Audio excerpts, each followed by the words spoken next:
নমস্কার, আজ আমি আপনাদের সাথে সুস্বাদু পার্শে মাছের ঝোলের রেসিপি শেয়ার করব। এই রান্নাটা কম সময়ে কম উপকরণে তৈরিও হয়ে যাবে আর খেতেও কিন্তু দুর্দান্ত হবে।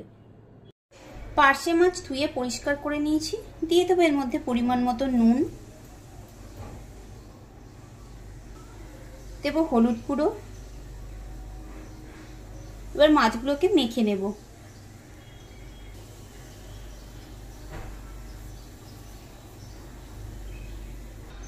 মাছগুলো নুন হলুদ গুঁড়ো মাখানো হয়ে গেছে। রান্নাটা করার জন্য কড়াইতে দেবো সর্ষের তেল। তেল গরম হয়ে গেছে, পার্শে মাছগুলোকে ছেড়ে দিলাম।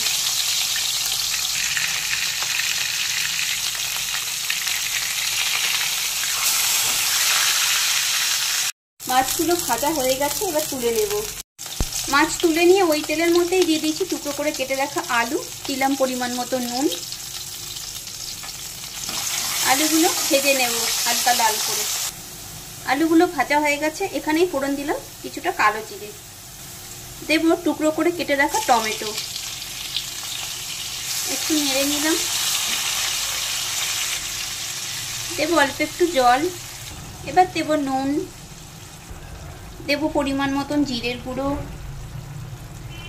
লঙ্কার গুঁড়ো ঝালটা যেটা স্বাদ মতন দেবেন, দেব ধনের গুঁড়ো আর হলুদ গুঁড়ো,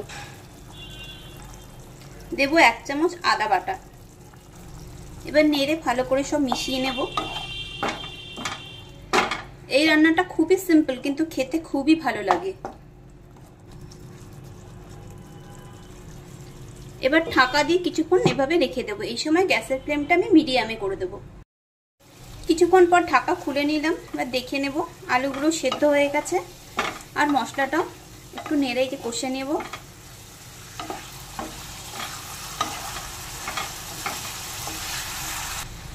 এবার দেব ঝোলের জন্য জল, আবার একটু নেড়ে নেব। মাছগুলোকে দিয়ে দিয়েছি, এবার ঝোলের মধ্যে একটু ডুবিয়ে দিলাম আর এভাবে কিছুক্ষণ ফুটতে দেব। রেসিপি দেখে ভালো লাগলে লাইক কমেন্ট শেয়ার অবশ্যই করবেন, আর নতুন বন্ধু হলে বন্ধু হয়ে পাশে থাকার অনুরোধ রইল। রান্নাটা কমপ্লিট, এবার ওপর থেকে দিয়ে দেবো ধনেপাতা কুচি। গ্যাসের ফ্লেম অফ করে কিছুক্ষণ স্ট্যান্ডিং টাইমে রেখে দেবো, তারপর আবার সার্ভ করে নেব।